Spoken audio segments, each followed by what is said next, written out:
Minha mãe desmarcou meu chá de bebê nas minhas costas. Tudo porque a queridinha da minha irmã estava no meio do término do casamento. Foi uma trairagem na surdina. Uma prova clara de onde estava o termômetro de sofrimento na minha família. Senti um arrepio na espinha. Aquela sensação velha e fria de que, de novo, o meu momento seria jogado na fogueira para esquentar o drama da Mirella. Um mau presságio com cheiro de Chanel No. 5. O perfume que, ironicamente, sempre me lembrou cinzas de promessas quebradas. Mas agora tá todo mundo sabendo por que esse casamento deu ruim.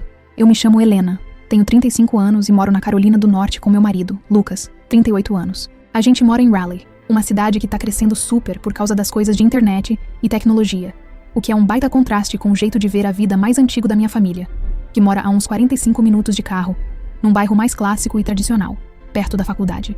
Essa distância não é só de lugar, mas de mundo, entre a vida que eu montei, na base do que é certo e bem feito, e a vida que eu larguei, presa em pose e vitimismo. Tô grávida do nosso primeiro filho, e tudo que eu queria era comemorar isso com a minha família. Só isso.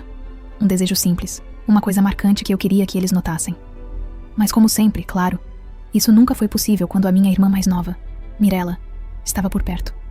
Ela sempre foi o centro das atenções. Sempre. Desde que nasceu, parecia que o mundo girava em torno daquela necessidade dela de ser paparicada. E se algo rolava comigo? Era como se eu não existisse. Eu sou, no fundo, a figurante que sobrou no filme. Apenas uma peça fora do lugar que não combinava com o quadro da família. Eu era tratada como uma coisa a mais que até dava certo, mas que não trazia beleza para o plano principal. Eu sou a peça que é sempre esperada, nunca encontrada. Irônico é que a vida me transformou numa pessoa que planeja bem e organiza as paradas com jeito. Alguém que sabe como mudar o jogo. Mas em casa, eu era forçada a seguir caminhos que não eram meus. Essa diferença era a força silenciosa da minha raiva, o motor que me afastava deles. Apesar de todas as broncas do passado, semana passada estava tudo pronto para o meu chá de bebê. Meus primos, do lado do meu pai, tinham arrumado tudo com tanto carinho. A dedicação deles era o conforto que eu precisava. O tema, os convites, os docinhos, até a lista de músicas. Eu me sentia, pela primeira vez em muito tempo, querida, notada. Liguei para a minha mãe 2 vezes para confirmar a lista de convidados, e ela parecia mesmo feliz. Pensei, quem sabe agora, quem sabe com o bebê, ela finalmente me enxerga. Essa esperança ingênua me consumia. Ela era o último pedaço de afeto que eu segurava, pronto para se esfarelar. Minha cabeça criava o quem sabe, mas a realidade anunciava a rejeição. Um refrão que doía demais. O chá de fraldas estava marcado para um sábado no Country Club The Oaks, um lugar que precisava de reserva de meses e era super chique. Os convites, personalizados e caríssimos, já tinham sido entregues. O valor total da festa já passava dos $10.000, bancados pelos meus primos, o que fazia do cancelamento de última hora, não só destrutivo por dentro, mas um baita vacilo com a grana gasta. Essa dimensão do estrago aumentava a crueldade da coisa. O chá de bebê estava agendado para o sábado. Na quarta-feira, 2 dias antes, Mirella voltou a morar na casa dos meus pais depois que a traição foi descoberta. E foi nesse mesmo dia, sob a pressão do escândalo, que minha mãe veio até a minha casa.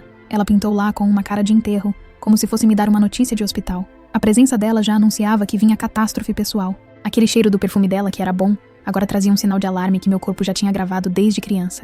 O timing era perfeito, claro, para o drama da Mirella. O universo conspirava com ela, e minha mãe era só a maestrina da orquestra do vitimismo. O dia estava de sol, mas a sombra dela cobriu a sala. Eu estava regando uma samambaia na varanda, e o sol batia no meu rosto, quando ouvi baterem na porta. Assim que a vi, senti um nó no pescoço, uma reação de alerta familiar, anunciando a dor que estava por vir. Ela não pediu um café, nem tirou o casaco. Sentou no sofá de couro que o Lucas e eu tínhamos comprado juntos, e parecia fora de lugar, como um objeto caro que não combina com a decoração, incapaz de relaxar no meu cantinho. Pegou uma almofada de tricô que o Lucas adora e apertou entre as mãos, um tique nervoso que entregava a pressão que a Mirella tinha feito.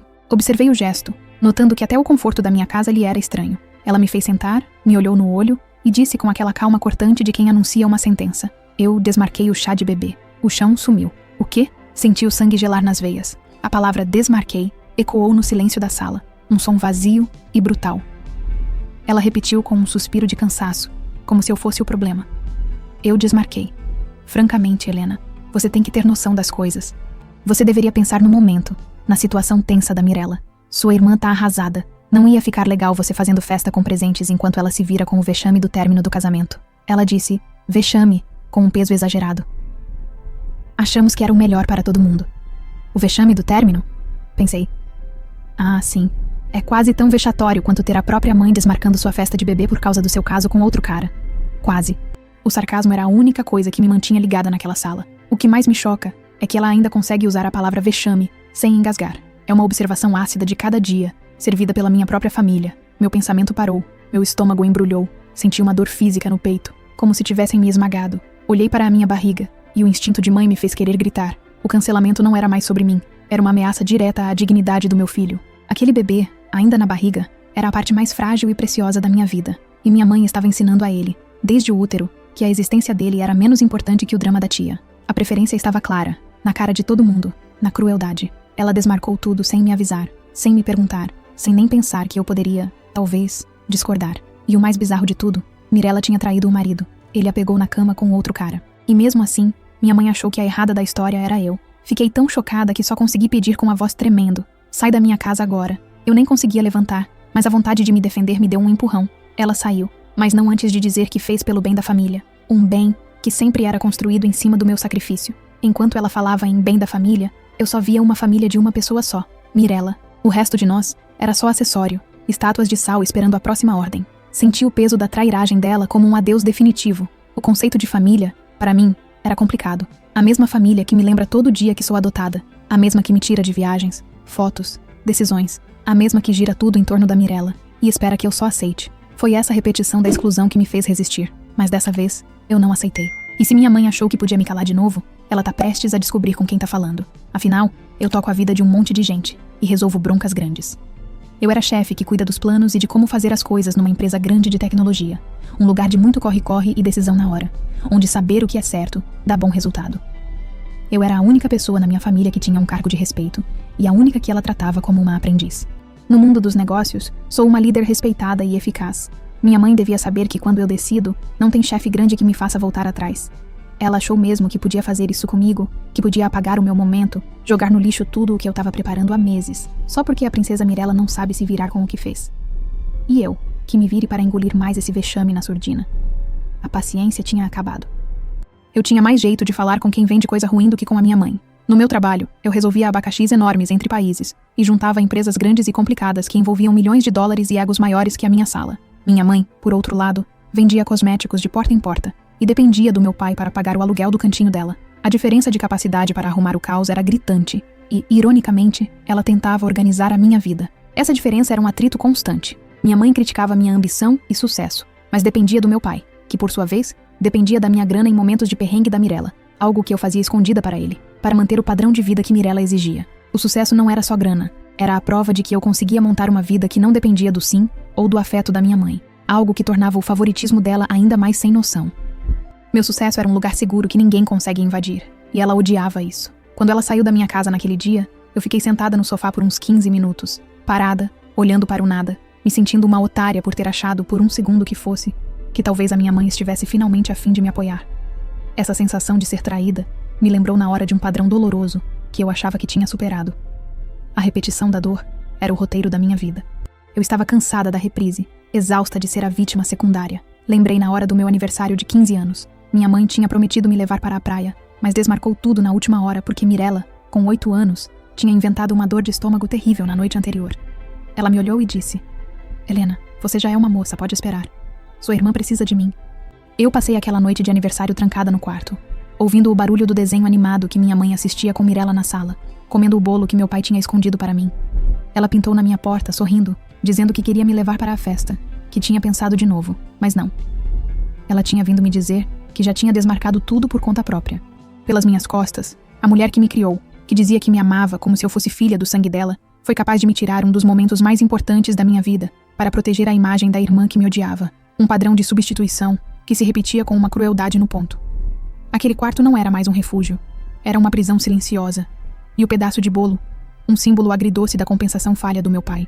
O bolo escondido era a prova silenciosa do afeto do meu pai, um gesto que ele precisava fazer nas sombras para não incomodar a paz da princesa, mas que me ensinou que o carinho de verdade nem sempre faz barulho, mas sempre encontra um jeito de chegar até você, mesmo que seja embrulhado em segredo e culpa. Eu cresci ouvindo que tinha sido escolhida, que minha mãe e meu pai me queriam tanto, que passaram por um processo de adoção, que oraram, que lutaram, e que quando me viram pela primeira vez, souberam que eu era a filha deles. O processo de adoção, super demorado e complexo no final dos anos 80, criou na minha mãe um senso de coisa preciosa, antes da Mirella, mas também uma insegurança sobre o laço de sangue que só se resolveu quando a Mirella nasceu. Mas o afeto falado nunca batia com o afeto prático. A diferença entre o que era dito e o que era feito era o barulho constante na minha infância. Uma música desafinada que me atormentava. Só que palavras bonitas nunca compensaram os olhares de lado da família da minha mãe. Eles nunca disseram na cara que eu era menos, mas mostravam no jeito de fazer, quando davam presentes de Natal para todos os netos, menos para mim. E minha mãe fingia que não percebia meu nome faltando nos pacotes. Quando tiravam fotos de família e pediam com aquele sorrisinho forçado para eu ficar de lado, para depois tirar outra, só com os primos de sangue. Quando chamavam a Mirella de a garotinha da nossa família e me olhavam como se eu fosse a filha da vizinha que apareceu de penetra no almoço de domingo. Eu era a exceção dolorosa à regra da família. Eu era o anexo A de uma família B. O trauma da adoção não estava no fato de ter sido adotada, mas na forma como minha mãe usava isso como um argumento teórico de afeto, desmentido na prática pelo favoritismo, me mantendo num estado perpétuo de quase pertencimento, como uma nota de rodapé na história principal. Apesar de tudo, meu pai sempre tentava compensar. Ele me buscava na escola mesmo nos dias em que estava apertado, me ensinava a andar de bicicleta, inventava desculpas para me levar em viagem só nós dois. Lembro da vez em que ele me deu um colar com a letra H escondido, dizendo: "É o nosso pacto. Você é a minha garota de ouro, Helena. Não importa o que digam." Ele me amava de verdade, e eu sentia isso. Com ele eu me sentia parte de alguma coisa. Já com a minha mãe, era como se ela vivesse tentando provar que me amava, mas sempre falhava na hora que mais importava. O afeto dela era uma promessa sempre quebrada. Era um afeto teórico, que desmoronava sob o peso da Mirella de verdade. Ele era um homem mais na dele, e menos capaz de encarar a esposa, preferindo a paz. Mas o carinho dele pela Helena era o seu gesto silencioso de rebeldia. O jeito dele de compensar o favoritismo da mãe era me dar uma base de autoestima sólida, funcionando como um contraponto moral para o caos da casa. Ele era o alicerce silenciado, cuja presença, mesmo que discreta, era fundamental para eu ficar bem. O carinho do meu pai era um sossego no campo de batalha que era a minha casa, uma ilha de verdade em um mar de aparências. Ele me dava oxigênio para sobreviver ao veneno. Eu guardava o colar numa caixinha de madeira que ele tinha feito para mim, um refúgio secreto de carinho incondicional. A chegada da Mirella mudou tudo. Quando Mirella nasceu, eu tinha 7 anos. Ela foi aquela gravidez que ninguém esperava. Eu ainda lembro da primeira vez que vi minha mãe com o teste positivo na mão. Ela chorava, tremia, me dizia que aquilo era um presente de Deus. O nascimento da Mirella, que minha mãe dizia ser uma ajuda divina, depois de anos de tentativas, deu a ela um sentido de vida e de validação que a adoção nunca conseguiu preencher, criando a base para o favoritismo. E eu ali parada no corredor, sentindo meu coração apertar, sem saber se esse milagre ia me transformar numa filha de segunda classe.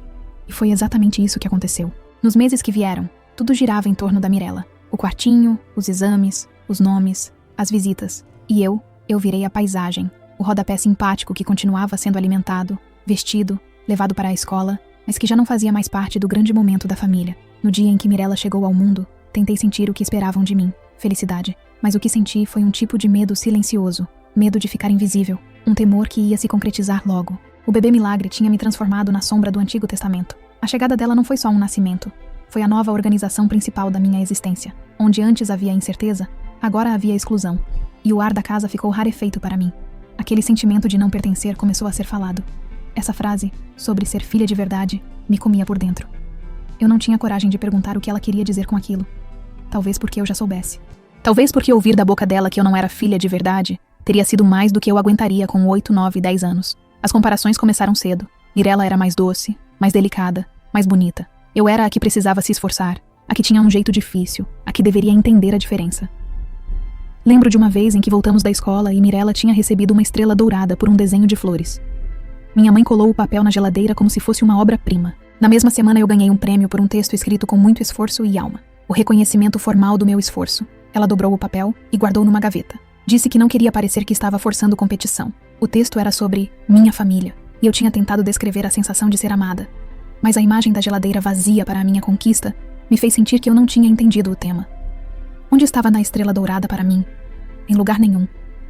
A distinção estava na cara. A gaveta não era um lugar para evitar competição. Era uma cova para o meu sucesso. Minha mãe estava ensinando que a coisa de menos valor da Mirella valia mais que a minha excelência. Era a lei da invisibilidade aplicada à minha vida. Naturalmente, meus aniversários viraram eventos na maciota. Um bolinho em casa, quem sabe uma pizza. Já os da Mirella eram festas temáticas com balões, animadores, música ao vivo. Lembro do aniversário de 10 anos da Mirella, que tinha o tema Princesa da Disney, no salão de festas do Country Club, que depois seria o meu chá de bebê. Um contraste cruel que marcava a diferença de grana investida em cada filha. Sempre tinha um primo ou tia que soltava alguma frase ruim, como "Ela merece, né, nossa princesinha?" E minha mãe sorria, sempre sorria, nunca me defendia. Ela era cúmplice do silêncio que me diminuía. Um dia, Voltando de uma viagem para a casa dos avós maternos, que sempre deixavam claro o quanto preferiam a Mirella, eu vi minha mãe chorando no carro. Perguntei o que tinha rolado. Ela disse: "Nada, querida. Só tô cansada." Mas eu sabia que não era só cansaço. Era culpa. Culpa por ver o jeito como me tratavam e não fazer nada. Mas ao invés de botar a cara, ela fingia não ver.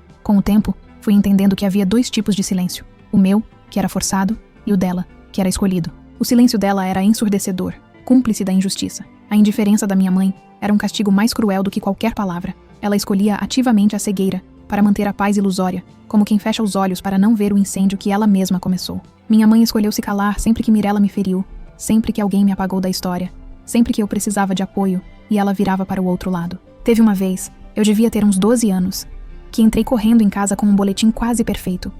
Eu estava tão animada, segurando aquele papel como se fosse um troféu. Meu pai não estava, então fui direto mostrar para minha mãe. Ela estava no sofá penteando o cabelo da Mirella, que tinha acabado de ganhar uma faixa de rainha da primavera na escola. Mostrei o boletim, os olhos brilhando, esperando um "tenho orgulho de você". Qualquer coisa.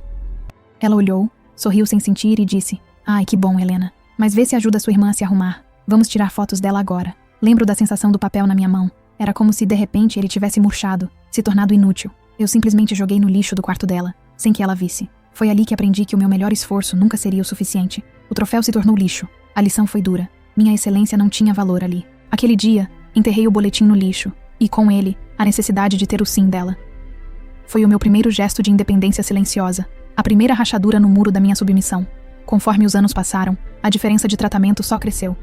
Quando Mirella reprovou numa matéria, minha mãe culpou os professores. Quando eu tirava nota menor em algo, ela perguntava por que eu não me esforçava mais. Quando Mirella chorava, tudo parava. Quando eu chorava, era drama. Você é mais velha, tem que ser mais forte. Me tornei adolescente, tentando caber num lugar que não existia. Na escola, eu era a amiga divertida, esperta. Em casa, eu era a filha de papel, aquela que todo mundo fingia enxergar, mas ninguém via de verdade. Eu me agarrava às poucas coisas que me davam alegria. Meu quarto, minha música, meus cadernos. Escrever se tornou o único lugar onde eu podia ser ouvida, mesmo que ninguém lesse.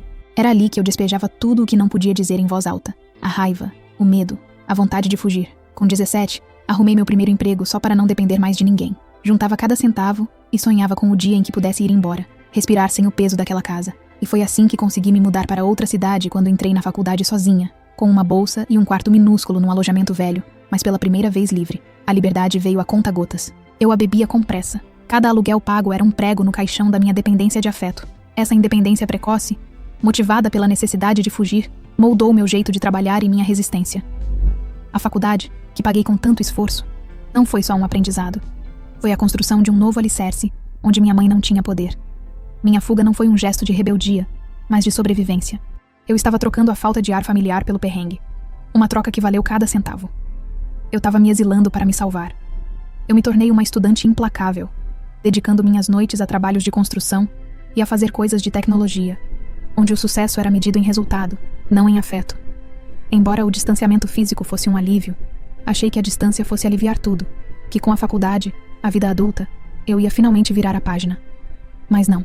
Mirella fazia questão de me puxar de volta sempre que podia, como se precisasse reafirmar que, mesmo longe, ela ainda tinha o controle. Nas visitas de feriados, ela me tratava como uma intrusa, revirava os olhos, fazia comentários na surdina sobre minhas roupas, meu peso, meu cabelo. Se eu usava um vestido novo, ela perguntava se estava na promoção. Se eu falava sobre um livro, ela mudava o assunto para a última série de sucesso que eu não tinha tempo de assistir. Um dia levei um namorado para conhecer a família. Era a primeira vez que apresentava alguém. Tava nervosa, mas feliz. No meio do jantar, Mirella soltou do nada rindo. Você sabe que a Helena foi adotada, né? Meus pais pegaram ela num orfanato de Cincinnati. A mesa ficou em silêncio. Meu namorado sorriu sem graça, sem saber o que falar. Eu queria desaparecer. Minha mãe fingiu que não ouviu. Meu pai fechou a cara, mas não falou nada. E a Mirella seguiu comendo como se tivesse falado sobre o tempo. Meu namorado, André, terminou comigo um mês depois. Ele disse que me amava, mas que o rolo da minha família era demais para ele. A confusão era insustentável. Eu soube, no fundo, que ele estava me trocando pela paz que a minha irmã roubava.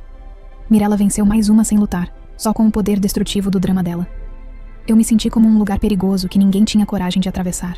Pelo menos agora, eu tinha certeza de que meus problemas eram a melhor forma de não ter filhos. Mirella não precisava roubar meus namorados. Ela só precisava estragar o clima ao meu redor. E ela era fera em estragar o clima com as pessoas, deixando um rastro de cinzas no meu caminho. Aquele jantar foi a última vez que tentei levar o meu mundo de fora para dentro daquela casa. A cada visita era um novo golpe. Pequenos atos de vacilo. Certa vez, deixei meu celular carregando no quarto de hóspedes, e quando voltei, encontrei Mirella rindo com uma das minhas mensagens abertas. Tinha fuçado nas minhas conversas, tirado cópias, e depois me disse com a maior cara de pau: "Foi só brincadeira. Relaxa." Ela fazia questão de me diminuir, mesmo nos detalhes. Se eu postava uma conquista no Instagram, ela comentava com deboche. Se alguém me elogiava na frente dela, Mirella mudava de assunto ou soltava algum veneninho para desviar a atenção. Numa Páscoa, me vi sentada sozinha na cozinha depois que ela convenceu todos os primos a irem tirar fotos no jardim. Eu lembrei de ter olhado para o espelho, com a testa franzida, me perguntando o que estava errado comigo, com a minha existência, para que ninguém conseguisse me amar de forma simples. Aos 16 anos, houve um momento em que não consegui mais suportar. Minha mãe tinha acabado de me proibir de ir a um show que esperei o ano inteiro, porque Mirella, com 9 anos, tinha decidido que precisava ir a um shopping e minha mãe não queria deixá-la sozinha em casa. Gritei: "Por que você faz isso comigo? Por que eu sempre tenho que ceder? Eu sou sua filha também." Ela me olhou com distância, o olhar mais cortante que já recebi, e disse apenas: "Mirella é minha responsabilidade. Você sempre foi a mais fácil de cuidar, Helena. Sempre soube se virar.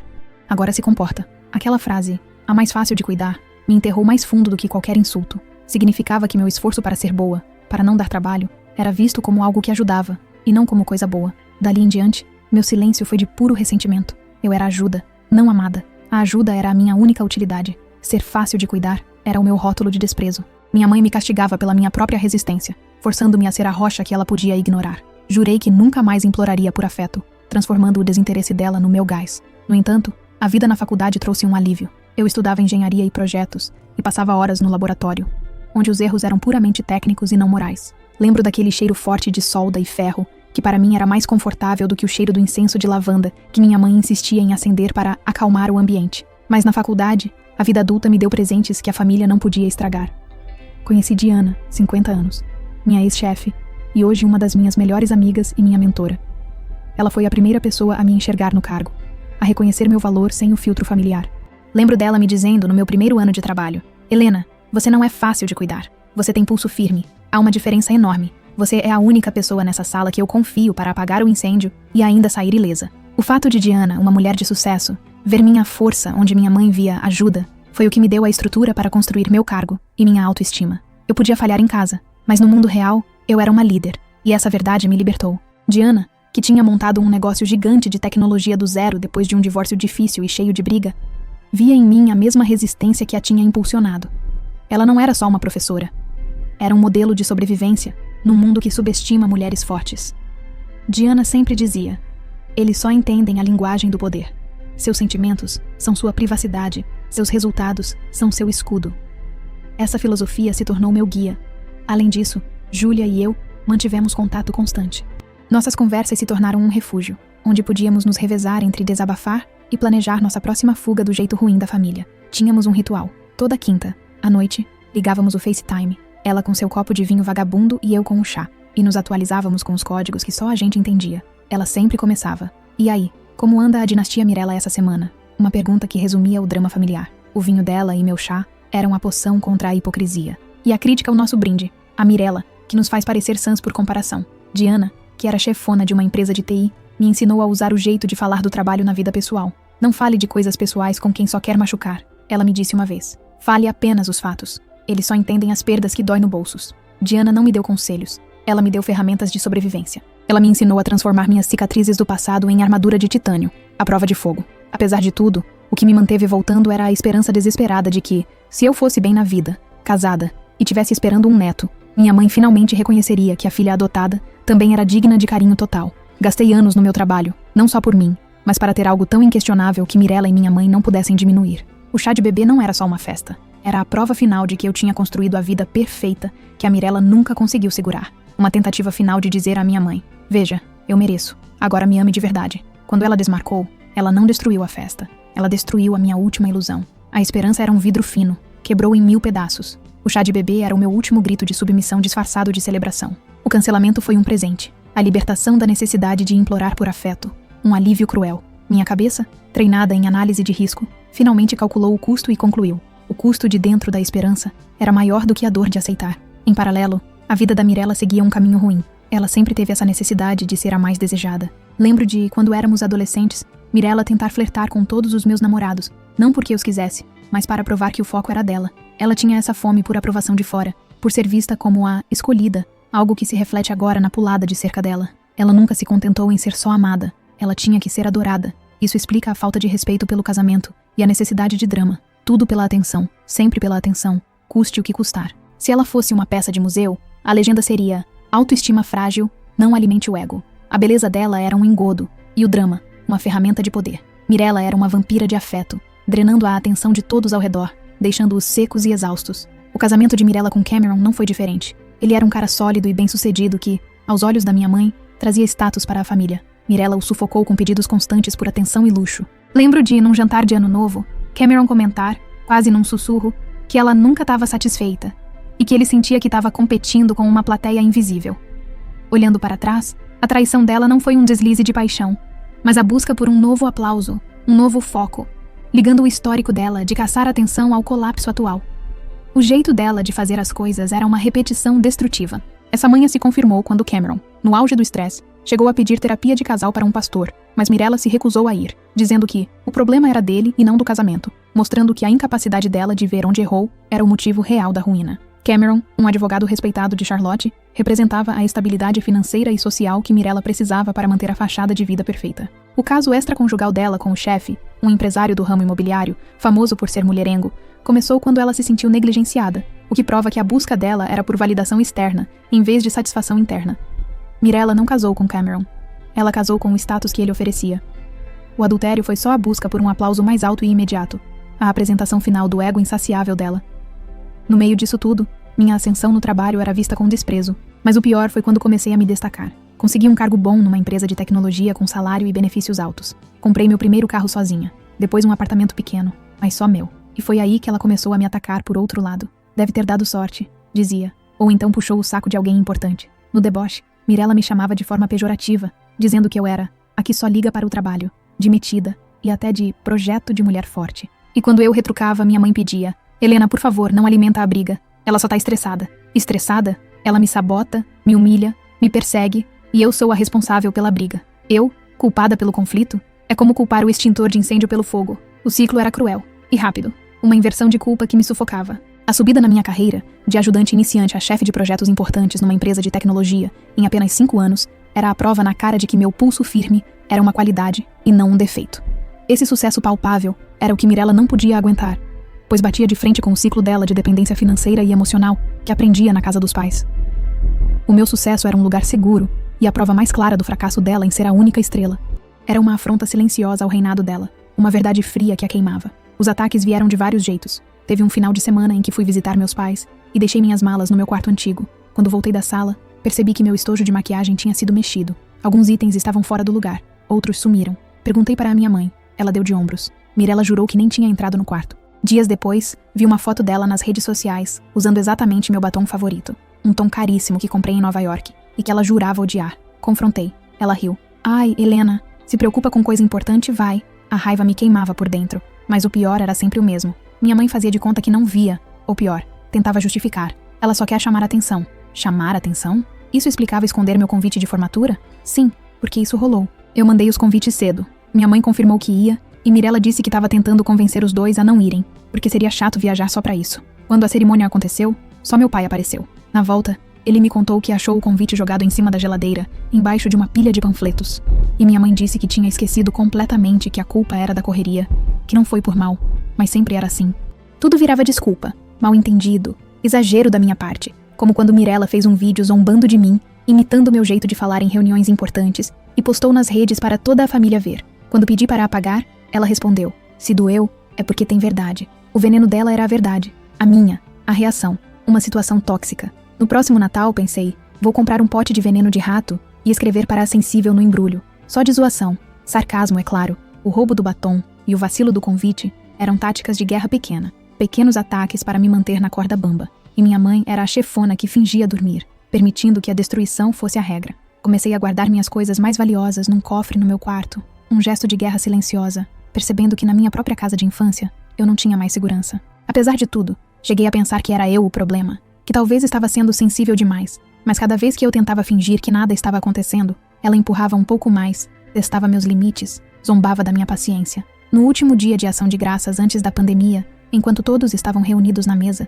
Mirella disse em voz alta: "A Helena tem muito trabalho que vai acabar criando o filho sozinha. Nem tempo para amamentar vai ter." Uma maldade na cara e injusta. Alguns riram, outros abaixaram os olhos. Eu fechei a cara, empurrei o prato e levantei da mesa. Minha mãe me seguiu até o corredor e disse no mesmo tom de sempre: "Amor, ela não sabe o que fala. Fica aqui, não estraga a noite." Mas quem estava estragando era eu, né? A culpa era sempre minha. Era a minha presença que desequilibrava o show. Depois desse jantar, decidi ficar meses sem voltar para a casa dos meus pais. Minha única comunicação era com meu pai, em ligações rápidas e secretas, onde ele sempre terminava a frase com um: "Eu sinto sua falta e tenho orgulho do que você está construindo." Precisei desse tempo para respirar. Mirella tinha passado de todos os limites. E mesmo assim, minha mãe continuava tratando tudo como se fosse uma briguinha entre irmãs adolescentes. Só que a gente não era adolescente. Eu era uma mulher feita, com um trabalho estável, um namoro sólido, uma vida montada com esforço. E Mirella continuava ali, presa nos caprichos de sempre, vivendo como se o mundo devesse entender cada surto dela. Ela se recusava a amadurecer. Ela estava jogando o jogo de criança mimada, versão adulta. E para minha mãe, ela nunca perdia, pois o palco estava montado só para ela. A falta de respeito sem noção continuou. Certa vez, ela pintou no meu prédio de surpresa, dizendo que estava com saudade. Eu não entendi nada. Ela nunca demonstrou saudade de mim, muito menos carinho. Ficou insistindo para subir, dizendo que queria conhecer meu apartamento novo. Relutei, mas deixei. Arrependimento na hora. Em menos de 5 minutos, já estava debochando da decoração, questionando se o Lucas realmente gostava de mim ou se estava de passagem, dizendo que para alguém com tanto estudo, o sofá era bem comum. Ficou só meia hora. Foi embora dizendo que precisava buscar uma vida de verdade. No dia seguinte, postou um vídeo curto num restaurante caro com a legenda: "Tem gente que se esforça demais e vive de menos." Uma direta tão óbvia que até meus primos me mandaram cópias perguntando se estava tudo bem. O mais revoltante é que mesmo depois de todas essas atitudes, minha mãe ainda se referia a ela como incompreendida. Quando eu tentava desabafar, ouvia: "Você não entende, filha. Ela é sensível. Ela só não sabe mostrar." Sensível. A mulher que invadiu meu quarto, roubou minhas coisas, me humilhou em público, me expôs nas redes e debochou do meu trabalho. Isso era ser sensível. E eu? O quê? Um robô? Eu era o escudo de proteção dela, o amortecedor, exigida a ter a precisão de uma máquina. Eu era a pessoa que ficava na boa do drama familiar. Eu era o símbolo de estabilidade, destinada a absorver o caos dela sem nunca expressar o meu. Essa era a regra não escrita do nosso convívio. E eu estava exausta de ser o depósito silencioso de coisas ruins. Felizmente, eu tinha Lucas, 38 anos, para me dar um norte. Ele assistia a tudo calado, mas eu via no olhar dele a raiva crescendo. Ele sempre me dizia: "Você tem o direito de se proteger. Você não precisa engolir isso só porque elas são família." Ele era a minha rocha. Lembro da primeira vez que ele viu o jeito de fazer as coisas da minha família. Ele me abraçou no carro e disse: "Seus pais não te amam mais que Mirella, Helena. Eles amam Mirella de um jeito doentio. É diferente. E isso não é sobre você, é sobre eles." E ele estava certo. Nosso primeiro encontro não foi um conto de fadas. Foi um debate acalorado sobre o que é certo e o que é errado com as máquinas. Discutimos o jeito correto de programar. No final, percebi que ele me olhava não como um problema para resolver, mas como um desafio para amar. Esse foi o começo da minha vida de verdade. Lucas, um cara de TI, era a personificação da precisão e da organização, um contraponto exato ao caos da minha família. A calma dele não era falta de afeto, mas uma recusa em se deixar levar pelo drama, o que o tornava imune às manipulações da Mirella. Eu me lembro da primeira vez que Lucas me viu no meu elemento. Estava rolando uma reunião com os chefes, e eu precisei entrar em campo para salvar um negócio grande que estava prestes a desmoronar por causa da insegurança de um colega. Eu não gritei, mas minha voz carregava um pulso firme que vinha de anos de autodefesa. Eu mudei o jeito de pensar do outro lado, virei o jogo em 10 minutos e fechei o negócio. No final, Lucas me pegou no corredor e não disse nada sobre o negócio. Ele só sorriu e disse: "Helena, você tem a melhor cara de quem não tá nem aí que eu já vi. E quando você sorri depois de um acerto, sua presença domina o ambiente." Ele me disse que meu charme não estava na doçura, mas na habilidade. Aquele elogio valeu mais do que a parte da grana. Eu era forte. Ele me lembrava disso. Minha força não era mais inconveniente, era admirável. No carro, ele me disse: "Você parecia um tubarão num aquário de peixinhos dourados." E eu adoro tubarões. Esse é o tipo de fala de amor que funciona comigo. Lucas era o meu espelho. Ele refletia a força que eu não conseguia enxergar em mim mesma, ofuscada pela história familiar.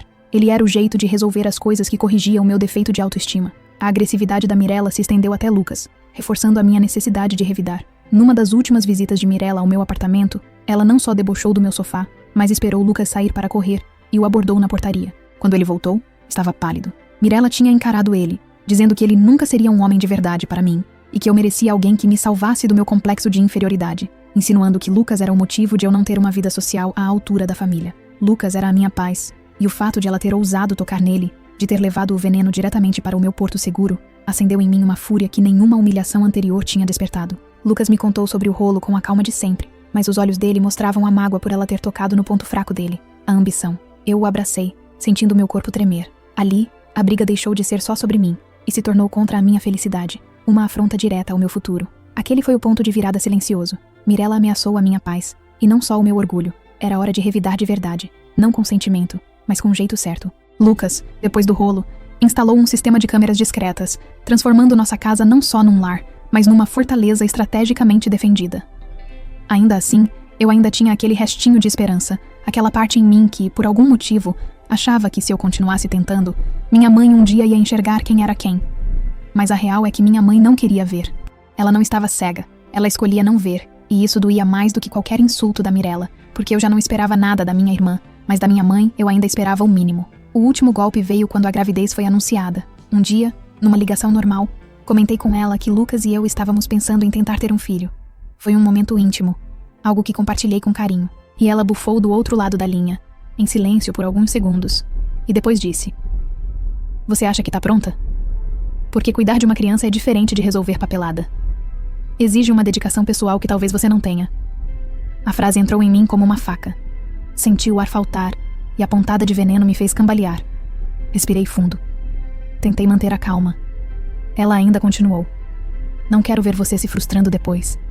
Mirella sempre teve o instinto maternal.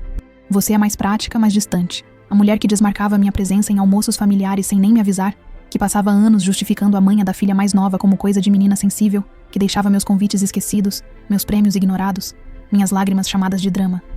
Essa mulher estava dizendo que eu era distante, e o pior é que eu sentia raiva por ainda me importar. Por ainda querer "você vai ser uma mãe maravilhosa", quando já devia saber que esse tipo de reconhecimento dela nunca viria. O elogio não veio, o veneno sim. A mágoa se instalou de novo. Ela estava me atacando no meu futuro. A insinuação de que eu era incapaz de ser mãe foi a ferida mais profunda de todas, querendo destruir a única coisa que me restava, a promessa de uma nova família. Era a tentativa de me rotular como mãe ruim, antes que eu sequer tivesse a chance de tentar. Eu tive que desligar o telefone com a desculpa de ter um compromisso urgente de trabalho, mas na verdade, eu precisava de ar. O ataque à minha capacidade maternal era a tática mais destrutiva que ela já tinha usado. Em seguida, a raiva deu lugar a uma clareza cortante. O intercâmbio que Mirella me impediu de fazer aos 18 anos, por pura neura e ciúmes, ressurgiu na minha mente como um fantasma. Eu percebi que a história não estava se repetindo. Ela nunca tinha parado. O chá de bebê não era uma coisa isolada. Era só o próximo alvo na longa lista de sacrifícios que a filha mais fácil de cuidar deveria fazer pelo bem da princesa. O preço de ficar calada sempre foi o meu futuro, meus sonhos e agora a comemoração do meu filho. E o que mais doía era saber que, anos atrás, eu tinha jogado fora uma das minhas poucas oportunidades por Mirella. Aos 18, fui aceita num programa de viagem de verão com tudo pago, o sonho da minha vida. O intercâmbio era para a Alemanha, um programa top de engenharia na Faculdade Técnica de Munique, TUM, o que teria alavancado minha carreira anos antes. Eu tinha vendido meus livros e feito economias por meses para a passagem e gastos extras. Mas, 2 semanas antes de ir, Mirella, com 11 anos, teve uma crise séria de ansiedade porque não queria que eu fosse. Minha mãe, claro, transformou meu sonho em egoísmo e, em lágrimas, disse que eu precisava ficar, que Mirella precisava de estabilidade e que uma moça grande como eu deveria entender a preferência da família. Senti o gosto amargo do sacrifício na boca. Eu devia ter rido. Aquele abraço vazio era a prova do meu fracasso em ser amada de verdade e a prova do meu sucesso em ser a otária da família. Na época eu pensei, que ótimo, agora eu sou a sacrificada em prol da criança mimada. Sacrificar meu futuro pela estabilidade da Mirella era a definição mais exata do meu papel na família. Um escudo descartável, uma ferramenta de ajuda. A raiva de ter perdido essa chance me deu uma nova decisão. Eu não sacrificaria o meu filho. Nunca. Logo depois dessa ligação, Lucas me encontrou no quarto, chorando em silêncio. Sentei na cama com o rosto nas mãos e ele se ajoelhou na minha frente. "Helena, você precisa entender que o afeto que você dá nem sempre vai voltar do jeito que merece. E às vezes não volta de jeito nenhum." Essas palavras ficaram ecoando em mim por dias, porque era isso. Eu tinha passado a vida tentando ser suficiente para uma mãe que nunca soube ser justa, que tratava minha irmã como parte de si mesma e a mim como uma visita educada. A ficha só começou a cair de verdade quando percebi que para minha mãe, afeto sempre teve hierarquia. Existia o afeto idealizado, incondicional, entregue de bandeja a Mirella, e depois vinha o afeto esforço, aquele que eu tinha que conquistar todo dia, como se precisasse provar o tempo todo que merecia estar ali. Ela fazia isso com gestos pequenos, mas constantes. Quando eu falava sobre coisas que ganhei no trabalho, ela mudava de assunto. Quando Mirella mencionava uma ideia de negócio maluca, Recebia atenção, incentivo, até elogios antes de fazer qualquer coisa. Certa vez, minha mãe me ligou só para contar que Mirella tinha comprado um vestido novo. Um vestido? Me descreveu a renda, o tom azul, o salto que ela ia usar, a loja. Ficou 20 minutos falando daquilo, sem perceber que em nenhum momento perguntou como eu estava. Eu podia estar doente, grávida, desempregada. Se Mirella estivesse bem, o mundo dela estava em paz. Quando contei para minha mãe que finalmente íamos ter um bebê, esperei aquela reação que toda filha espera. Sabe, um grito de alegria, meu Deus, eu vou ser avó. O que eu ouvi foi: você já contou para Mirella? Sempre a Mirella, sempre. O ritmo dela ditava o compasso da minha vida, uma melodia desafinada para mim. A traição final veio de forma covarde, por meio de uma mensagem. Ontem à noite rolou uma coisa que destruiu tudo o que restava. Eu ainda estava acordada, deitada na cama, com a mão na barriga, sentindo aqueles primeiros movimentos do bebê. Era para ser um momento doce. Íntimo, Lucas se virou na cama, com a testa franzida. Eu o beijei na testa, e ele sorriu ainda dormindo. Aquele sorriso foi um lembrete do porto seguro que eu tinha construído. Lucas estava na cozinha fazendo chá, e eu aproveitei para dar uma olhada nas mensagens do grupo da família. Foi aí que eu vi uma notificação da minha mãe, uma mensagem enorme, e no meio dela, em letras bem claras, ela dizia: infelizmente, teremos que desmarcar o chá de bebê da Helena. Por causa da situação delicada que Mirella está enfrentando com o término do casamento, achamos melhor adiar essa festa para um momento mais apropriado. Pedimos que todos entendam nesse momento de perrengue familiar. O horário da mensagem, 23h45, era um indicador da urgência e falta de respeito da minha mãe, invadindo a privacidade noturna de todo mundo. Como se o drama da Mirella fosse uma emergência que justificasse o caos. O cancelamento não foi um pedido de desculpas, mas um comunicado de que o meu valor era zero. A frieza dela era a prova final da escolha dela, e o conteúdo era uma pedra em cima da minha ilusão. Eu li aquilo 4 vezes. Meus olhos ardiam, meus dedos tremiam, meus lábios estavam secos, e eu sentia o cheiro forte de papel queimado, embora não houvesse fogo. Era o meu passado sendo incinerado, um funeral lento para a última esperança que eu guardava. O ponto final, com urgência, na minha ilusão.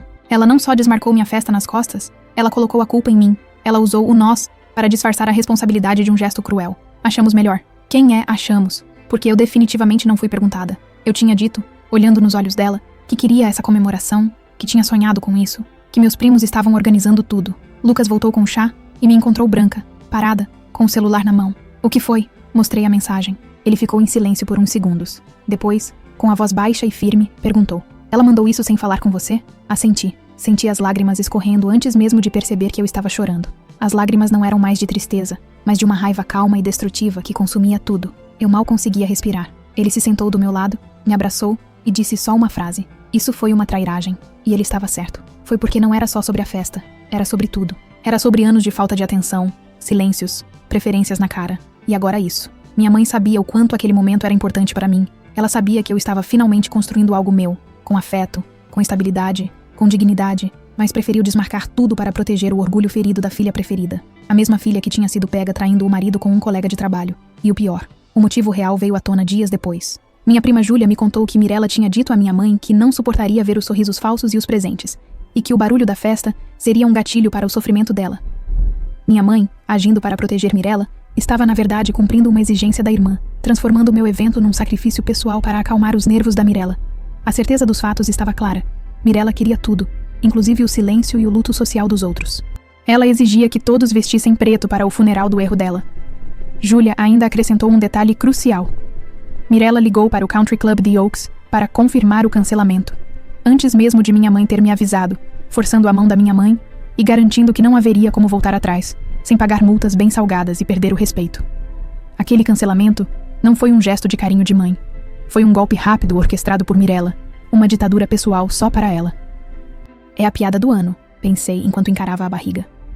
Minha irmã estraga o casamento dela, e eu sou a responsável pelo luto social. Talvez eu devesse ter marcado o chá de bebê no funeral do casamento dela. Pelo menos assim, a mãe não teria 2 festas para equilibrar na mesma semana. A frieza da minha análise era a coisa mais humana que eu sentia naquele momento. Na verdade, a única crise familiar ali era a moral da minha mãe, que acabava de se declarar oficialmente sem valor. A situação era absurda. Naquele momento, eu soube que era hora de agir. Levantei do sofá sem falar nada. Fui até o quarto, fechei a porta com força e comecei a arrumar minhas coisas no armário com uma raiva que me fazia tremer. Eu precisava fazer alguma coisa, qualquer coisa, para não explodir. Minha respiração estava curta, o coração acelerado. Minha mãe não só apagou meu momento. Ela reescreveu a história como se estivesse me fazendo um favor.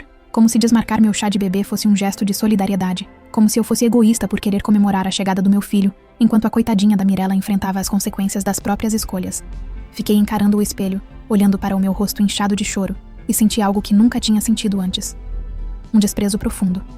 Não pela Mirella. Dela eu já esperava qualquer coisa, mas pela minha mãe, pela mulher que dizia que me escolheu, que me queria como filha, aquilo foi o fim. Eu não conseguia mais justificar, não conseguia mais fingir que ela agia assim por pressão, por não saber fazer ou por paz familiar. Ela desmarcou minha festa, me apagou, me humilhou. E pra quê? Pra que ninguém comentasse na frente da Mirella sobre o término do casamento, pra que não tivessem que encarar perguntas chatas, pra manter a fachada de uma família perfeita. Naquele momento, eu não estava só arrumando o armário, eu estava arrumando as caixas da minha vida, separando o que servia, o meu futuro, do que era lixo, a versão deles sobre mim. Eu estava me separando do meu passado. A reação da Mirella só confirmou minha decisão. Na manhã seguinte, ainda tentando digerir tudo, recebi uma mensagem da própria Mirella. Tive que ler mais de uma vez para acreditar. Helena, não precisava ficar tão sensível com o cancelamento. Mãe, só queria evitar um clima ruim. Eu sei que seu bebê é importante para você, mas a vida não gira em torno disso. Acho que nesse momento o melhor que você pode fazer é respeitar o silêncio da família. E por favor, não comenta com ninguém sobre o que rolou com o Cameron. Não quero fofoca. Já basta a dor que eu tô sentindo. Respondi em pensamento. Sensível? O que eu tenho é memória. E você não é a dona da dor, querida. Eu pensei em responder com um emoji de funeral, mas me contive. Afinal, sou a pessoa que fica na boa. Apenas digitei, li e entendi a profundidade da sua sensibilidade. A frieza dessa escrita me atingiu como uma pedra no estômago. O tom de superioridade dela era revoltante. A mulher que destruiu o próprio casamento por causa de um caso com o chefe tinha a ousadia de me dizer que eu era sensível, que eu devia manter segredo, que o problema era eu. No final da mensagem, ela ainda colocou um emoji de coração partido, um toque de ironia que só fez minha raiva ferver. Foi nesse instante que eu soube que não dava mais para ficar calada. O silêncio era a arma, eu não a usaria mais. A verdade precisava vir à tona. Mirella não queria afeto, ela exigia um silêncio cúmplice. Aquele emoji de coração partido foi o que fez tudo acontecer. A assinatura da hipocrisia dela, a gota que transbordou meu cálice de paciência. A necessidade de agir com o jeito certo se impôs. O ponto de ruptura foi a falta de seriedade com a minha vida. Numa reunião com os chefes da semana passada, precisei encarar uma situação chata de um colega. Diana me disse: "Você resolveu essa bronca com a calma de quem lida com um problema grande todo dia. Você nasceu para mandar." E ela estava certa.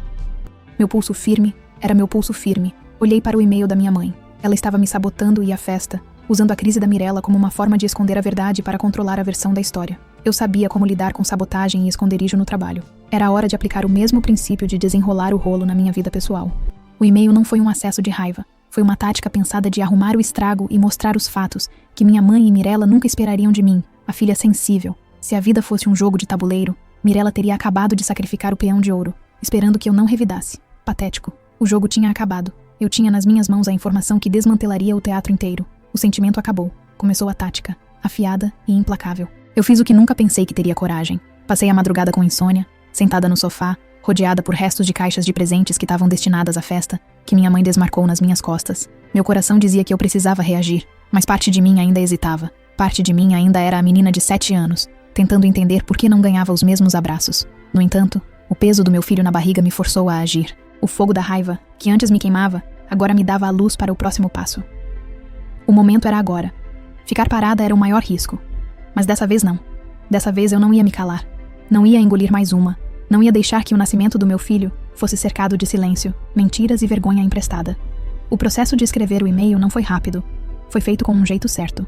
Eu comecei rascunhando tópicos num bloco de notas, organizando os fatos como se fosse uma apresentação de caso para gente importante, separando a confusão, o cancelamento da causa de tudo, a pulada de cerca da Mirella e a cumplicidade da minha mãe. Eu estava usando minha habilidade no trabalho para desmantelar a farsa familiar. Cada linha que eu digitava era um passo para fora da sombra, um gesto de libertação. Eu precisava que as palavras não fossem apenas sentidas, mas inquestionáveis no jeito de pensar. A cada fato que eu expunha, senti um peso de anos sendo tirado dos meus ombros. Usei o mesmo tom preciso e baseado em fatos que usava para escrever mensagens importantes e super secretas para os chefes, eliminando qualquer traço de sentimento para que o impacto fosse puramente de estrutura e inescapável. Eu estava escrevendo o papel de despedida da família, e cada parágrafo era uma estaca no coração da mentira. Minha caneta digital era uma espada de justiça. Então, abri meu computador, escrevi palavras afiadas, certeiras, sem piedade. Redigi um e-mail para todos os membros da família que tinham sido copiados na mensagem do cancelamento. Tios, primos, até aquela tia distante que mora em Idaho e que só aparece em velórios. Comecei com a verdade, clara, direta, sem enrolação. Minha festa não foi desmarcada por mim, foi sabotada por minha mãe, sem eu saber, baseada num capricho da minha irmã. O fato era simples. Não havia meias palavras, apenas a realidade nua e crua. Enquanto escrevia, senti um cotovelo no meu ombro. O que me fez pular era Lucas, que estava de pé, lendo por cima do meu ombro, com um copo de água na mão.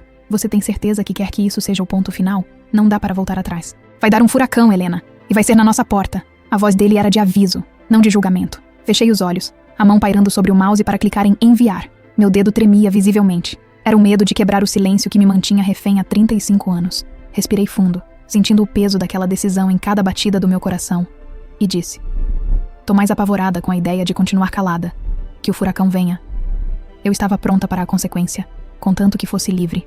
Lucas sorriu e disse: pelo menos não vai ser um furacão, Mirella. Esse é o mais destrutivo. Depois entrei nos detalhes que ninguém sabia, mas que todos tinham o direito de saber, já que minha mãe tinha tornado o assunto público. Escrevi que Mirella estava se divorciando porque foi pega na cama com o chefe durante o horário de trabalho por um colega. E para que não houvesse dúvidas sobre o silêncio protetor da minha mãe, contei que Cameron, o marido traído, tinha saído de casa na hora com as malas, deixando tudo para trás. E mais, contei que Mirella voltou a morar com meus pais porque nenhum outro lugar quis recebê-la. Minha mãe esperava que todos nós fingíssemos que a crise da Mirella era por tristeza, quando era de fato por consequência. E deixei bem claro, cansei de ficar calada para manter as aparências. Meu filho vai nascer num ambiente onde a verdade é o principal, e quem não sabe se virar com isso, que fique longe. Finalizei com um PS ousado. Espero que o novo ambiente de vocês seja mais confortável. O meu será. Adicionei um atenciosamente Helena, a sensível, no final. A crítica era minha vingança na medida. Respirei fundo antes de clicar em enviar, mas não hesitei. Aquele clique foi o som do rompimento da corrente mais antiga da minha vida.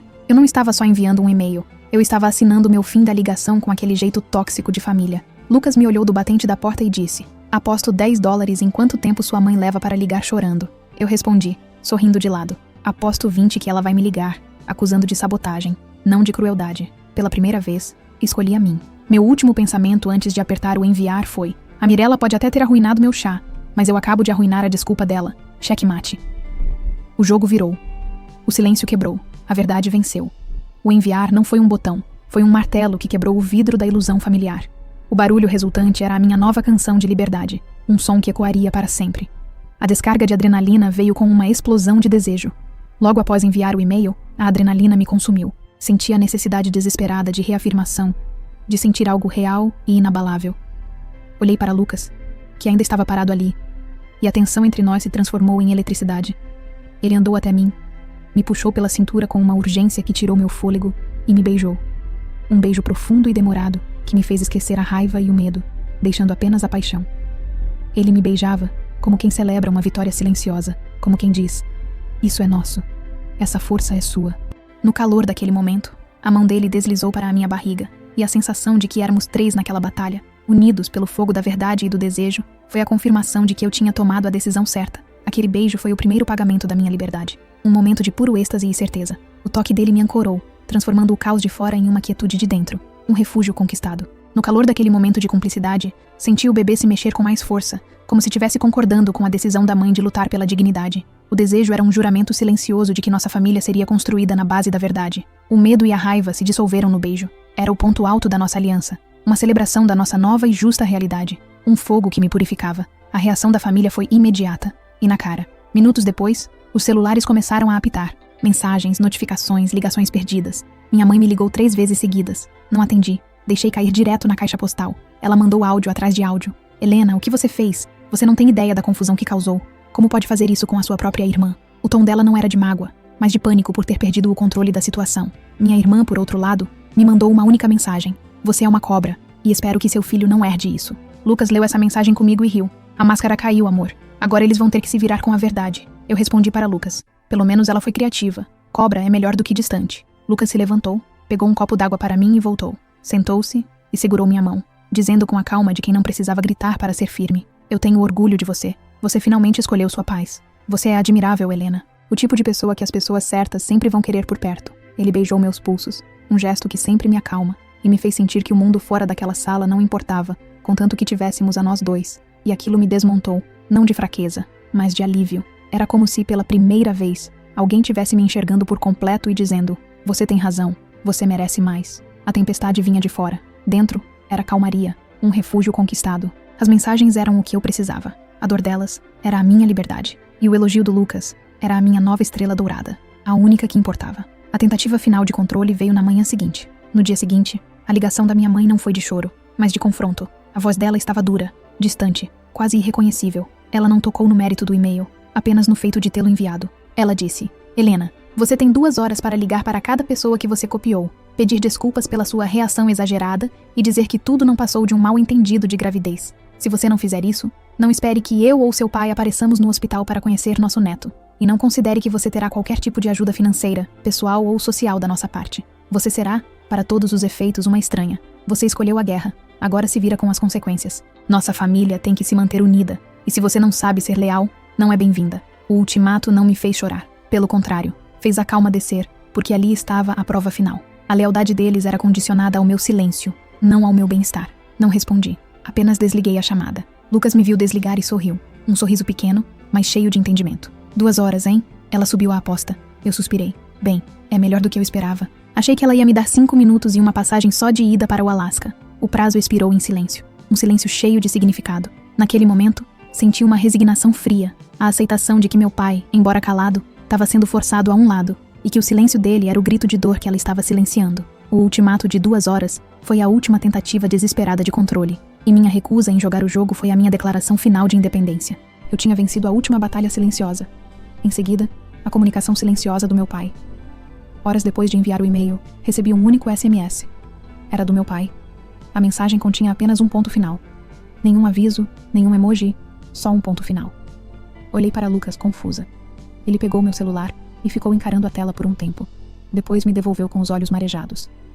Sua mãe o proibiu de responder, Helena. Isso é a única coisa que ele podia te mandar. Um ponto final. Ele tá te dizendo, chega, eu concordo, é o fim. Foi a resposta mais honesta e dolorosa que recebi em anos. Meu pai não estava se juntando à briga. Ele estava se desintegrando em silêncio por mim. E essa tristeza profunda dele me atingiu mais do que a raiva histérica da minha mãe. Um adeus calado e melancólico. O ponto final do meu pai era a rendição dele. E, ao mesmo tempo, a sua última e mais poderosa bênção. Um suspiro final de quem se liberta pela verdade. O rolo se espalhou para as redes. Um dos tios que morava fora e que tinha respondido ao meu e-mail apoiando minha coragem de falar a verdade, me ligou no meio da semana, com a voz embargada.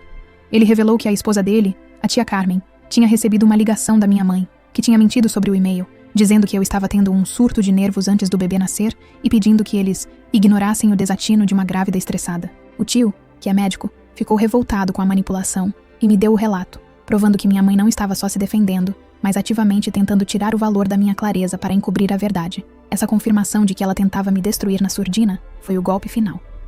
Minha mãe não era só injusta, era manipuladora e cruel. A manipulação dela era uma arma sofisticada. Júlia me mandou um áudio.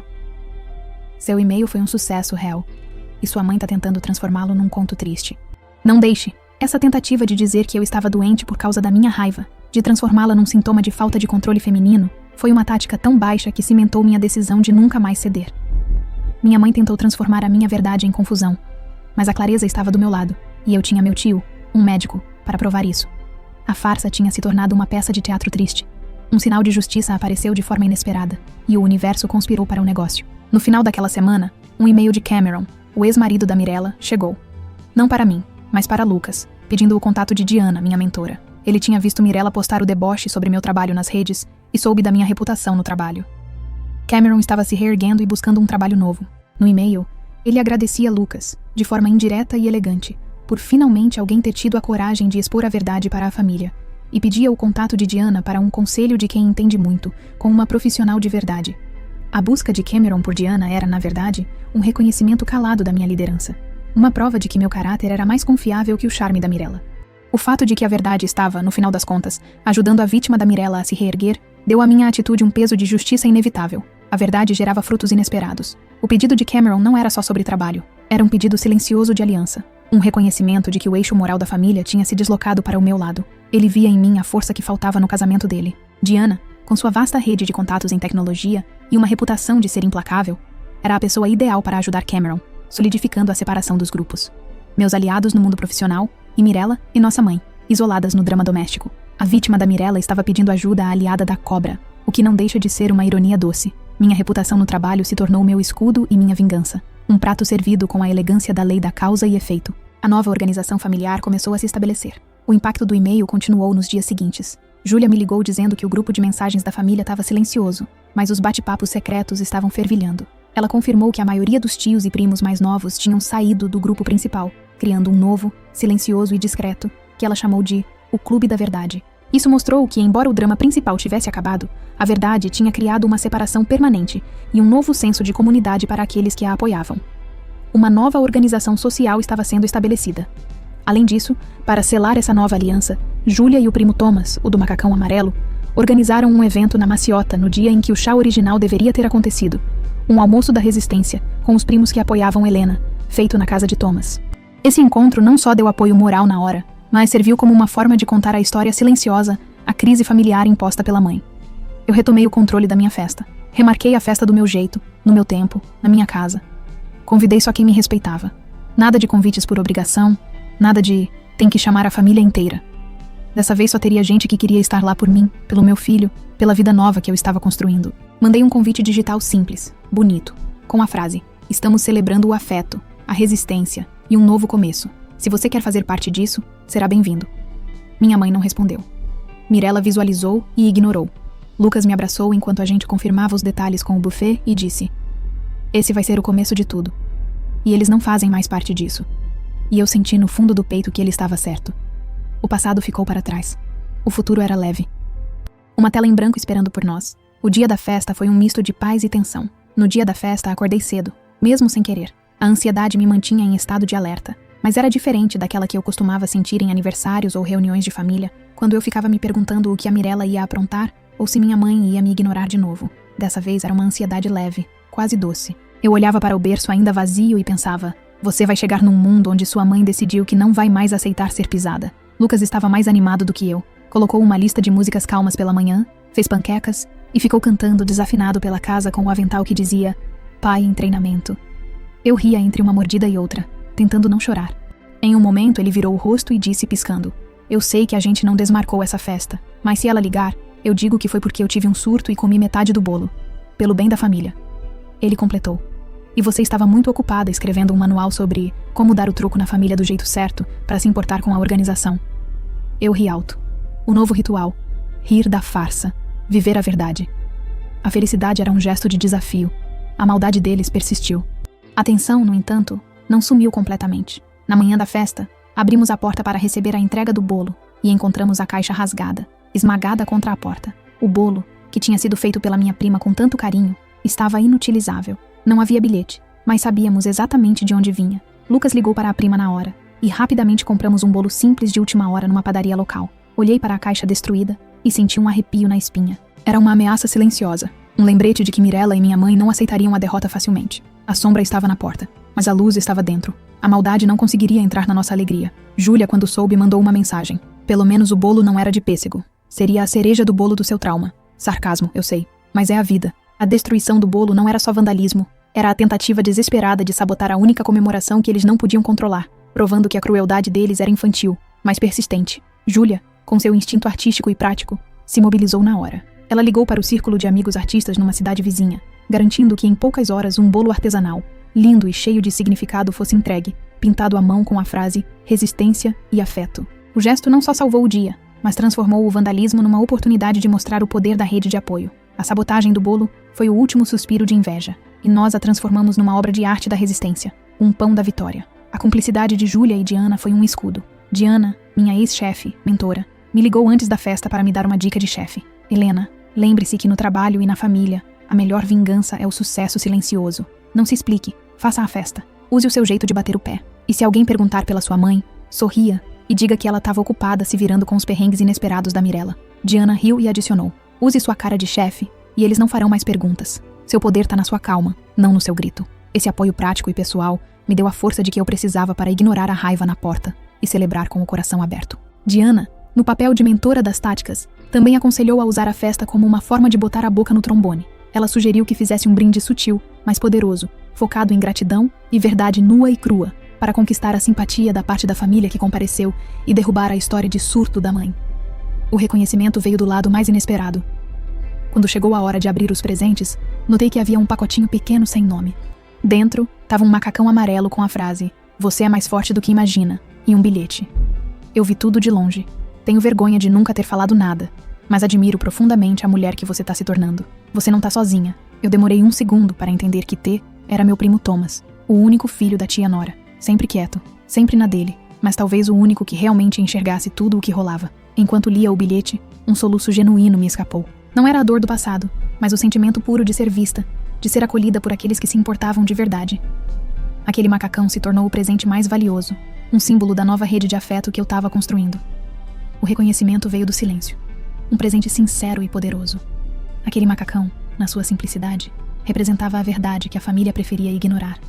Que o afeto silencioso e a admiração mútua existiam fora dos holofotes da Mirella. Thomas, com a sensibilidade de quem também se sentia diferente na família, tinha mandado uma mensagem para Júlia, que confirmou ser dele o presente anônimo, pedindo que ela não revelasse o nome dele para a mãe, solidificando a aliança discreta dos excluídos da família. Thomas, o silencioso, foi a voz da redenção. O presente dele era a prova de que eu tinha sido vista por todos, mesmo quando pensei estar invisível. Era a confirmação de que meu valor não precisava de palco. Apesar da alegria, a cura exigia um momento de luto. Depois que a euforia da festa passou, e Lucas estava na cozinha guardando as sobras, sentei no chão da sala, encostada no sofá, e deixei o luto me atingir. Não era tristeza pela briga, mas um choro silencioso e profundo pela família que nunca existiu. Eu chorei pela menina de 15 anos que perdeu a festa de aniversário, pela adolescente que teve o texto ignorado e pela noiva que não teve a mãe ao seu lado. Chorei pela versão idealizada da minha vida que eu finalmente estava enterrando. Lucas me encontrou ali. Não disse nada. Apenas se sentou ao meu lado, me aninhou contra o peito e me deixou chorar, até que não restasse mais nada além de um cansaço sereno. Foi a primeira vez que chorei pela perda, não pela mágoa. E foi libertador. Um choro purificador. Senti a mão dele subir e descer pelas minhas costas. Um ritmo constante, lento e quente que era a melhor forma de comunicação. Era um carinho que me dizia: eu sei, tô aqui, e tá tudo bem em não tá bem. O final da festa selou a minha nova realidade. A festa terminou com um brinde tímido e um pôr do sol perfeito no fundo. Eu olhei em volta com os pés cansados e a alma leve. Era a primeira vez em anos que eu sentia que estava exatamente onde devia estar. Depois que o último convidado foi embora, fiquei alguns minutos sentada no sofá, cercada por papéis de presente e fitilhos espalhados, com as mãos sobre a barriga e o coração em silêncio. Lucas veio até mim, se abaixou, beijou minha barriga e disse: ela vai ter orgulho da mãe que tem. Eu só consegui sorrir com os olhos marejados. Naquele momento, enquanto ele passava a mão levemente sobre minha barriga, eu sabia que aquele era o único afeto incondicional que eu precisava. O nosso afeto, e o afeto que estava por vir. O afeto que não me custava a alma. Naquela noite, eu encontrei a minha paz. Enquanto estávamos deitados naquela noite, exaustos, mas em paz, Lucas me puxou para perto e beijou minha testa. Eu estava quase dormindo quando ele sussurrou no ouvido: Helena, você é a pessoa mais forte e mais justa que eu conheço. Essa criança vai ter sorte de ter você como guia. E eu casei com uma mulher que não aceita migalhas de afeto e que sabe o próprio valor. E isso é a coisa mais atraente que existe. Eles te trataram como figurante a vida toda. Eu garanto que na nossa história, você é o universo inteiro. Eu suspirei e respondi: você sabe que eu sou a única que sabe usar a máquina de café no escritório, né? É isso que te atrai. Ele riu, e era um som lindo de se ouvir. Aquele sussurro valeu mais que 1000 chás de fraldas. Um afeto que me fazia plena. Ele me virou delicadamente, me aninhando contra o corpo. E o encaixe era perfeito, como se tivéssemos sido desenhados para compartilhar aquele espaço e aquele calor. Era um desejo silencioso, mas constante, que se renovava na segurança do toque. Uma paixão calma, que era a base de todo o nosso caos bem-sucedido. A minha força se tornou uma filosofia de vida. No meio da noite, acordei com sede. Fui até a cozinha e, enquanto tomava água, olhei para a janela. Eu percebi que o meu jeito de pensar se resumia a uma frase que Lucas sempre repetia: não mendigue migalhas em mesas que você pode construir um banquete. Eu tinha saído daquela casa com 17 anos com essa mentalidade. Eu construí minha mesa, meu banquete, e agora, com meu filho a caminho, eu ia me sentar nela e aproveitar. Essa certeza, essa calma, era a minha força silenciosa, minha vitória mais doce, uma paz inabalável. Entretanto, o medo e a agressividade persistiam, mas a paz durou pouco. Nos dias que vieram, a tensão se transformou em paranoia. Recebi ligações anônimas que desligavam assim que eu atendia. Vi um carro parado na rua, com as luzes apagadas, na mesma hora em que saía para o trabalho. Comecei a checar 2 vezes as fechaduras e a me sentir observada. Lucas notou e instalou câmeras discretas ao redor da casa. A guerra não era mais só de palavras. Eles estavam tentando intimidar. O ambiente parecia ter se tornado um tabuleiro, onde cada movimento era calculado. A verdade tinha sido dita, mas o preço ainda estava sendo cobrado. A batalha não terminou. Apenas mudou de campo. Eles recorreram a táticas de perturbação. A raiva deles não sumia. Ela se transformava em sombra e ameaça. Lucas, na sua clareza, contratou um detetive para ficar de olho na situação por 1 semana, buscando a prova de que Mirella ou minha mãe estavam fazendo a perturbação, transformando a paranoia num caso a ser resolvido. No 3º dia de monitoramento, uma notificação de movimento na câmera da garagem mostrou uma figura encapuzada, rápida e furtiva, que se movia nas sombras antes de sumir. O vídeo estava ruim, mas a forma parecia feminina, e o relógio marcava 3h17 da manhã. O frio subiu pela minha espinha. Não era paranoia, era uma ameaça real. Naquela noite, voltamos para a cama e fizemos amor, um gesto de desafio silencioso contra a ameaça externa. O desejo não era só físico, era a união de duas almas que se recusavam a ser quebradas. Um abraço que era um escudo, o calor da pele dele, a urgência de nossos movimentos, tudo gritava: nós somos mais fortes do que o ódio de vocês. A tentativa de nos quebrar com medo resultou no oposto. Nossa união se tornou a prova mais forte da nossa vitória. O desejo era o nosso grito de vitória, um fogo que queimava a mentira. O afeto de Lucas era o meu remédio para o medo. Numa dessas noites de paranoia, acordei assustada. O medo me apertava o peito. Senti a mão de Lucas me puxando para o centro da cama. Ele não me perguntou o que estava errado. Apenas me abraçou forte, de costas, envolvendo-me em seus braços, beijando meu ombro e sussurrando palavras sem sentido, mas cheias de um calor que afastava qualquer frio. Meu corpo se encaixou no dele, com a familiaridade de quem se pertence. Era um tipo de paixão que não era só de desejo, mas de pertencimento, a certeza física de que ele era a minha muralha contra o mundo. O cheiro dele, a respiração calma na minha nuca, tudo me lembrava que, no meio do caos, eu tinha uma âncora viva, e eu me entreguei àquele abraço, deixando que a segurança dele me levasse de volta ao sono, me sentindo mais amada e protegida do que jamais me senti na casa dos meus pais. Ele era meu porto seguro. O acerto de contas com meu pai veio como uma despedida. A continuação veio de forma inesperada. Na semana do parto, recebi um pacote anônimo. Dentro, estava o antigo colar com a letra H, que ele tinha me dado. Junto, havia um pequeno pendrive. O arquivo continha a cópia salva no computador com meu texto da escola sobre a minha família, aquele que minha mãe tinha jogado numa gaveta. Abaixo, uma única linha digitada. Sua história sempre foi a mais importante, minha garota de ouro. Nunca duvide disso. Foi a última confirmação silenciosa do meu pai. Um adeus à distância, que garantiu que a minha herança de afeto, mesmo que imperfeita, tivesse o segmento que eu precisava. Uma redenção final no meio do caos. O colar e o arquivo não eram só lembranças. Eram um reconhecimento póstumo. Um presente de paz que meu pai me enviava antes que as barreiras de minha mãe pudessem ser erguidas para sempre. O silêncio dele foi quebrado por um gesto de afeto concreto e material. Um último gesto de defesa. O pendrive ainda continha um segundo arquivo. Um papelzinho com as palavras: tome cuidado. A situação piorou. Ela não é mais o mesmo. L. Uma referência velada a Mirella, aumentando o grau de perigo e a urgência da minha necessidade de isolamento. O pacote do meu pai era o seu último sinal de afeto. Uma prova de que, mesmo em silêncio, ele estava do meu lado, rompendo a última barreira da esposa. E, finalmente, o nascimento de Sofia selou o novo começo. Minha filha nasceu numa manhã calma, com os olhos bem abertos, como se já soubesse de tudo. No hospital, só estávamos Lucas e eu, e foi o suficiente. Ele segurou a mão dela e a minha ao mesmo tempo, e disse: nossa família tá completa. Bem-vinda ao seu lugar. O primeiro choro dela soou para mim como o fim de um silêncio muito longo. Ela veio ao mundo cercada de afeto verdadeiro, do tipo que não exige esforço para existir. Minha mãe e Mirella mandaram mensagens dias depois, querendo visitar, mas eu não respondi. Não por mágoa, mas porque agora eu entendo que presença também pode ser uma escolha. E eu escolhi proteger minha filha do vazio, que um dia chamaram de família. Ela não vai crescer se perguntando se é suficiente. Ela vai crescer sabendo que é amada, incondicionalmente, sem a necessidade de um esforço diário para provar seu valor. E na primeira vez que a segurei no colo e senti seu cheiro de bebê, fechei os olhos e murmurei: eu te amo mais do que eu fui amada. Foi ali, naquele instante, que a velha Helena se curou. O peso do passado não era mais uma âncora, mas um trampolim para o futuro. A libertação final não veio no e-mail, veio no primeiro abraço de minha filha, que não carregava o DNA da rejeição, apenas o afeto da escolha. O primeiro presente que a bebê recebeu foi um pequeno e elegante álbum de fotos que Lucas tinha preparado. A primeira página tinha apenas uma foto: Lucas e eu abraçados, no dia em que fecharam o negócio da nossa casa. Ele tinha escrito: onde começa o nosso lar, onde você sempre será a protagonista.